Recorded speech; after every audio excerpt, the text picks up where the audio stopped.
స్వాగతం. అసత్య ఆరోపణలు చేసే ముందు నిజానిజాలు తెలుసుకోవాలని గచ్చిబౌలి డివిజన్ మాజీ కార్పొరేటర్ గంగాధర్ రెడ్డి సూచించారు. తాను గచ్చిబౌలి డివిజన్ లోని ఎన్టీఆర్ నగర్ లో తాను నిర్మిస్తున్న భవనాన్ని నిజాలు తెలుసుకోకుండా కబ్జా చేసి నిర్మిస్తున్నారని ఆరోపిస్తూ బీఆర్కే న్యూస్ లో వచ్చిన కథనానికి స్పందిస్తూ అసత్య ఆరోపణలతో వార్తలు రాస్తే చట్టపరంగా చర్యలకు ఉపక్రమిస్తామని, దీనిపై శేరిలింగంపల్లి జోన్ డీసీపీ చింతమనేని శ్రీనివాస్ కు ఫిర్యాదు కూడా చేశామని ఆయన అన్నారు. తాను రికార్డు పరంగా అన్ని చూసి పట్టాది అని నిర్ధారణ చేసుకున్నా గానీ కొనుగోలు చేసినట్లు ఆయన అన్నారు. ఎన్టీఆర్ నగర్ లో నిర్మిస్తున్న ప్రతి నిర్మాణానికి తనకు ఎలాంటి సంబంధం లేదని, ఇక్కడే ప్రజాప్రతినిధిగా కొంతమంది బీదవాళ్లు వస్తే సహకరించడం తప్ప అని ప్రశ్నించారు. రాజకీయంగా నన్ను ఎదుర్కోలేని కొందరు కావాలని ఆరోపణలకు తెరలేపారని, ఇలాంటి ఆరోపణలకు నేను భయపడనని, గచ్చిబౌలి డివిజన్ అభివృద్ధి ధ్యేయంగా ముందుకు సాగుతానని అన్నారు. నాపై ఆరోపణలు చేసిన రిపోర్టర్ జీవితం ఎలాంటిదో తనకు బాగా తెలుసని, తనను ఎక్కడ అక్రమంగా వసూలు చేస్తున్నారో తనకు మొత్తం తెలుసని, నీ బండారం మొత్తం బయట పెడతానని, దీనిపైన విచారణకు సిద్ధమా అని సవాల్ విసిరారు. అక్రమ వసూళ్లకు తాను సహకరించడం లేదని, తనపై తప్పుడు ఆరోపణలు చేస్తున్నారని, దీనిపై కేసు కూడా ఫైల్ చేయడం జరిగిందని, ఇక మీదట చట్టపరంగానే చూసుకుంటానని ఆయన చెప్పారు.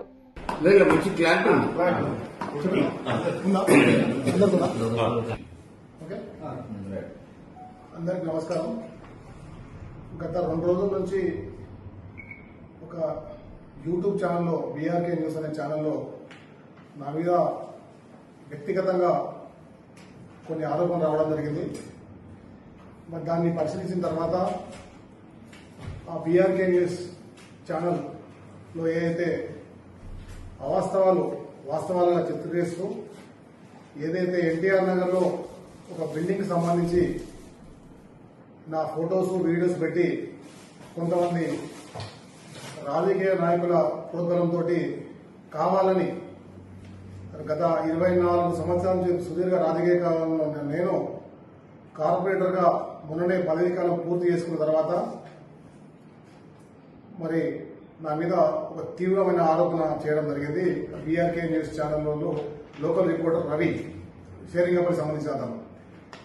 మరి అతనికి ఏ వాస్తవాలు తెలియకుండా, ఈ సర్వే నెంబర్ గురించి తెలియదు, ఆ ప్లాట్ ఎప్పుడు కొన్నాడో తెలియదు, అది ఆయన ఇల్లీగల్ కన్స్ట్రక్షన్, ఇది గవర్నమెంట్ ల్యాండ్, దాంతోపాటు ముఖ్యమైన ఆరోపణ ఇది కార్పొరేటర్, గచ్చిబౌలి కార్పొరేటర్ గంగాధర్ రెడ్డి కబ్జా చేసిందని ఏదైతే ఆరోపణ చేసిందో దాని మీద ఖండించడానికి నేను ప్రెస్ మీట్ ఏర్పాటు చేయడం జరిగింది.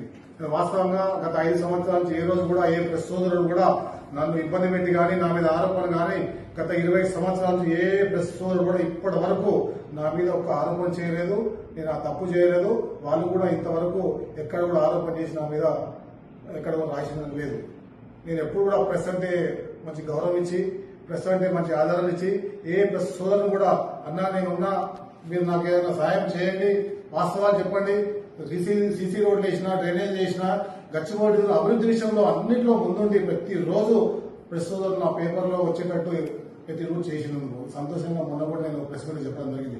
దీంట్లో భాగంగానే ఈరోజు రవి అనే షేరింగంపల్లి రిపోర్టర్, మరి గతంలో స్టూడియో ఏలో పనిచేసినటువంటి రిపోర్టరు వాస్తవాలు తెలవకుండా గతంలో కేశవ్ నగర్ గ్రామంలో ఒక బస్తీలో ఒక 7 నెలల కింద ఒక ప్రోమో రిలీజ్ చేసిన అతను. ఏమని, గంగాధర్ రెడ్డి ప్రోద్బలంతో ఈ బిల్డింగ్ అన్ని నడుస్తా ఉన్నాయి, మరి మీరు సహకరించి మాకేమన్నా డబ్బులు ఇప్పిస్తారా, ఈ ప్రోమో రిలీజ్ చేయమంటారా అన్నారు. ఆ రోజు నేను తీవ్రంగా హెచ్చరించిన, నేను మాట్లాడలేదు, మా పిఏ మాట్లాడాడు, అన్నకు ఎటువంటి సంబంధం లేదు, మా కార్పొరేట్కి ఎటువంటి సంబంధం లేదు అని మా అనుచరులు మాట్లాడారు. ఇలాంటి ప్రోమోలు వేస్తే బాగుండదు, మాకు ఎలాంటి సంబంధం లేదని చెప్పినాం గత 8 నెలల కింద. ఆ రోజు ప్రోమో ఆపేసిండు.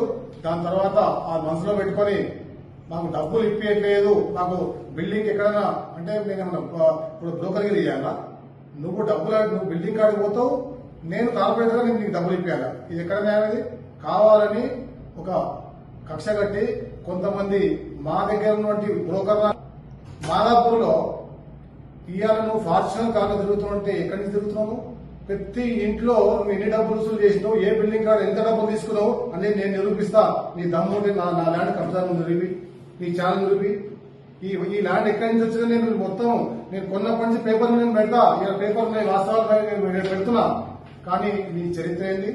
2009లో నువ్వు ఏడున్నావు, 2009లో ఇదే ప్రాంతంలో ఆనాటి భిక్షపతి గారు ఎమ్మెల్యే అయినప్పుడు ఇదే ల్యాండ్ లో లైట్ వేసింది మేము, డ్రైనేజ్ వేసింది మేము, పట్టాలు ఇప్పించిందంటే ఆ సీసీ రోడ్ వేసేటప్పుడు కొంతమంది ఆపితే కూడా ఇది ఈ ప్రజలకు అందుబాటులో ఉండాలి, ఎన్టీఆర్ నగర్ సోఫా కాలనీ ఇదంతా కూడా పబ్లిక్ సంబంధించిందని చెప్పి ఆ రోజు మీటింగ్ ఏర్పాటు చేసినాం. ఆ రోజు ఏంటున్నావు నీ బతికేంది? ఈ రోజు నువ్వు ఒక ఫాస్టర్ కాలంలో తిరుగుకుంటూ ఎక్కడెక్కడ డబ్బులు వసూలు చేసుకుంటూ కార్పొరేటర్ బ్లాక్ మెయిల్ చేస్తే నీ పిఆర్ వెళ్తుందో ప్రెస్ అంటే విలువలు ఉండాలా, విలువ పెంచుకోవాలా. ఇవాళ 300 నుంచి 400 మంది ప్రెస్ సోదరులు ఇవాళ షేరింగ్ పనిలో ఉన్నారు. ఎవరైనా ఇట్లా చేసిరా? బ్లాక్ మెయిలింగ్ పాల్పడరా? ఎవరి మీద ఆరోపణ నీకు ఎందుకు ఈ ఆరోపణ వస్తుంది? నువ్వు తప్పు చేయట్లేదా? ఎస్ నేను తప్పు చేసినాను, నువ్వు ఆరోపణ రా, నా వర్షం తీసుకో, నువ్వు వెయ్యి. కానీ మా దగ్గర మాటలేని నువ్వు నా మీద బిల్డింగ్ కట్టినాను. నేను వాస్తవానికి 2010లో నా డాక్యుమెంట్ నేను కొన్నా, ఆఫీషియల్ గా కొన్నా, కాసరా పాణిలో ఇది పట్టా ల్యాండ్ నేను నిరూపిస్తా. ఇవాళ 22 ఏళ్ళ ఏదైతే పెట్టిరో ప్రోబిటెడ్ అని చాలా సార్లు పెట్టడం జరిగింది. ఇవన్నీ బిల్డింగ్ కావా? ఎన్టీఆర్ నగర్ లో కానీ గోపల్పల్లి కానీ గోపల్పల్లి తాండా బిల్డింగ్ కావా?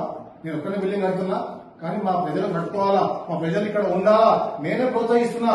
ఈ బిల్డింగ్ కట్టుకోవాలా, ప్రజలు బాగుండాలా. ఒక ప్రజాప్రతినిధిగా ఆపద వల్ల ప్రజలు ఆదుకోవడానికి నేను ప్రజాప్రతినిధి అయినా, లేకపోతే ఇలా వసూలు చేసి బ్లాక్ మెయిల్ చేసి డబ్బులు వసూలు చేసి మీకు ఇప్పిందిగా నేను ప్రజాప్రతినిధి అంటే నేను డబ్బులు వసూలు చేసి మీకు డబ్బులు ఇప్పిస్తే నువ్వు నాకు ప్రోమో వేయవు, లేకపోతే నువ్వు ఇట్లా బ్లాక్ మెయిల్ చేస్తావు. ఇది మంచి పద్ధతి కాదని హెచ్చరిస్తున్నా. దీన్ని నేను మా పార్టీ వాళ్ళకు కూడా చెప్పడం జరిగింది. నేను ఈ బిల్డింగ్ సంబంధించి 640 గజాలు క్లియర్ గా డాక్యుమెంట్ కొన్నా. గతంలో 15 సంవత్సరాలు క్యాంబ్రిడ్జ్ స్కూల్ అనేది పిల్లలకు స్కూల్ నడిపేయడం జరిగింది. ఒక 10,000 రెంట్ తీసుకుని 10 సంవత్సరాలు స్కూల్ కి ఇస్తే ఆ పిల్లలు ఎంతో మంది స్కూల్ విద్యార్థులు ఇదే గ్రామం నుంచి వచ్చి చదువుకున్నది. ఆ రోజు నువ్వు ఎక్కడనో అసలు ఏమైనా ఐడియా ఉందా? ఒకసారి తెలుసుకొని మనం చెప్పమని చెప్తున్నా. దాని తర్వాత కరోనా టైంలో ఎంతో మంది చనిపోతున్న ఈ సందర్భంలో అక్కడే వంటలు ఉండి సుమారు సంవత్సరం రోజులు మేము అన్నం పెట్టినాం అక్కడే అదే ప్లాట్ నుంచి. ఈ రోజు నా మీద కబ్జా అని చెప్పేసి నువ్వు ఇలా నీ పిఆర్ పెంచుకోనికే నీ ఏదో నువ్వు తెల్ల ఫార్చునర్ కొనుక్కొని చేయడానికి అనుకున్నావు. ఈ ఫార్చునర్లు ఇవన్నీ కూడా పనిచేయవు. నేను కార్పొరేటర్ గా ఎంత అయితే బాగా మాట్లాడుతానో నేను ఈ వేదిక నుంచి పక్క జరిగితే నువ్వు నాతో తట్టుకోలేవు. నా మాటలు వరకు ప్రజల్లో పోతే నువ్వు ఊహించలేవు. నీకు కూడా ఫ్యామిలీ ఉంది, పిల్లలు. రేపు నా ఫ్యామిలీ నిన్న జరిగిన దాని మీద ఎంత పెద్ద బాధపడతానండి. మీకు మీ నాన్న కబ్జా చేసిండ్రు, బిల్డింగ్ కడుతున్నా అంటే ఏంటిది? నాకు చాలా బాధ అనిపించింది. లేనిపోని ఆరోపణలు చేయొద్దు. మీరు ఈ వీడియో తీసి రాత్రికి ఒకరికి ఫోన్ చేసి ఈ వీడియో సర్క్యులేట్ చేయండి, ఈ వీడియో సైడ్ చేయండి అంటాడు ఒకడు. వానికి చెప్తున్నా, బిడ్డ నీ 2-3 బిల్డింగ్లు 7-8 ఫ్లోర్లు కట్టినావు. నేను తలుచుకుంటే పునాదులతో దావా తీపిస్తా, రేపు నుంచి లెక్క పెట్టి తీపిస్తా. కొడుకులు కూడా వదిలేదు లేదు, బ్రోకర్లా కొడుకులా చెప్తున్నా. రాజకీయంగా ఎదుర్కొంటే రాజకీయంగా నాతో రండి, దమ్ముంటే. మొన్న ఆడ ఈడ కాదు, మీ బ్రోకరిజం నాకు పనిచేయదు. దమ్ముంటే ప్రజలకు న్యాయం చేయండి, ప్రజల పక్షాన్ని నిలవండి, ప్రజల ఆధారం పొందండి. కానీ నువ్వు కూడా కట్టేది ఇల్లీగల్ బిల్డింగ్లే, నువ్వు కూడా కట్టేది ఈ రోజు 8 ఫ్లోర్లు బాయిల్ కబ్జా చేస్తూ అన్ని కబ్జా చేస్తూ బిల్డింగ్ కడతావు, పంపిస్తావా? Useless fellow. మళ్ళా కూడా చెప్తున్నా, ఇట్లాంటి ఆరోపణలు చేస్తే సహించేది లేదు. రేపు రాబోయే రోజుల్లో దీని మీద నేను నిన్ననే ఏసీపీ గారికి డీసీపీ గారికి కంప్లైంట్ చేయడం, ఎఫ్ఐఆర్ చేపించడం జరిగింది. రేపు డిఫార్మేషన్ కేసు కూడా నేను ఈ రోజే ఆయనకు పంపించడం జరిగింది. మా అడ్వకేట్ ద్వారా మొదటి 10 రోజుల్లో మీరు సమాధానం చెప్పి మీరు అపాలజీ చెప్పకపోతే 5 కోట్ల రూపాయల జరిమానా కూడా నేను వేయడం జరిగింది. కాబట్టి ఎవరైనా ఆరోపణ చేసే ముందు మా కష్టపడి 5 సంవత్సరాలు సుదీర్ఘంగా పనిచేసి ఒక మంచి పేరు తెచ్చుకున్నామనే ఉద్దేశంతో వేరే నాయకుల కోతలతో మీరు చేయదు. దయచేసి పరిశోధన అంటే చాలా విలువతో ఉన్నది. ఈ రోజు మీకు గౌరవిస్తా. నువ్వు ఎన్ని సంపాదించుకున్నావు, నువ్వు బాధ్యత ఉన్నావా అనుకోవడం నేను అడుగుతలే. నేను ఏ రోజు మాట్లాడలే. ఈ రోజు నా వ్యక్తిగతంగా నువ్వు మీద ఆరోపణ చేసినావు. అన్నా నాకు ఈరోజు తెలియదు, మా వాళ్ళు వేసిరు. మరి వేసిరంటే ఎట్లా వేస్తారు? నీ ప్రోత్సాహం లేకుండా ఎందుకు వేస్తారు? నీకు ఎవరు ప్రోత్సహిస్తారు? వద్దు, రాజకీయంగా మీరు చేయదు. రాజకీయాల్లో మేము ఉన్నాం, రాజకీయంగా ఎదుర్కోవడానికి సిద్ధంగా ఉన్నాం. రేపు రాబోయే ఎలక్షన్ లో రాజకీయంగా ఏ విధంగా అధికార పార్టీగా ఇంకో పార్టీగా మేము ఎదుర్కొంటాం. కానీ వ్యక్తిగతంగా నా మీద ఆరోపణ చేసి నీ పిఆర్ పెంచుకునే విధంగా మనం తప్పు చేయకు. ఎవరికైనా ఒకటే చెప్తున్నా, ఇక్కడ ఎన్టీఆర్ నగర్ సోఫా కాలనీ, ముఖ్యంగా కేశవ్ నగర్ నా మీద ఏదైతే ఆరోపణతో ఇవన్నీ కూడా గ్రామాలు. దయచేసి మీరు ఆలోచన చేయాలి. ప్రెస్ సోదరులు కూడా ఎవరు కూడా దయచేసి ఇబ్బంది పెట్టద్దు. మీరు కూడా ఎవరు ఇబ్బంది పెట్టట్లే ఇప్పటి కూడా. కానీ గరీబ్ వాళ్ళు ఉంటే దయచేసి వాళ్ళు వదిలిపెట్టండి. కానీ ఎవరైనా బిల్డర్లు కానీ అపార్ట్మెంట్లు కానీ వాళ్ళు హాస్టల్స్ కట్టుకున్న వాళ్ళకు ఏదైనా ఉంటే మీరు వాళ్ళు ఏదైనా ఉంటే మాట్లాడుకోండి. అంతేగాని కావాలని గ్రామస్తులను ముఖ్యంగా తండాకు సంబంధించిన ఎస్టీలు వాళ్ళని ఇబ్బంది పెడితే ఏమొస్తుంది?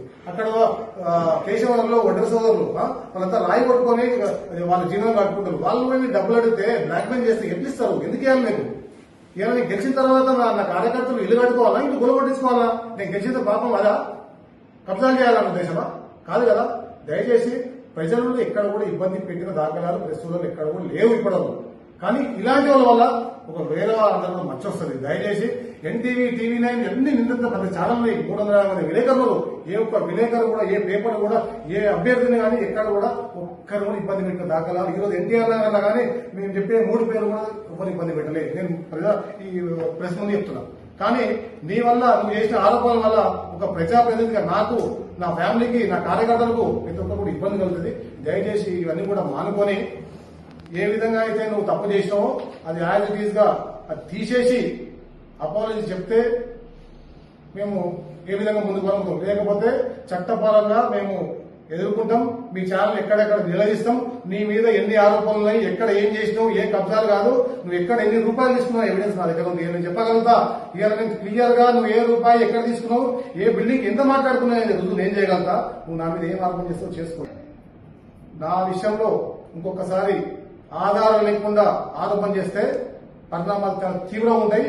రేపు అక్కడ జరిగినాక నువ్వు బయట కూడా తిరగలని హెచ్చరిస్తున్నావు. Thank you.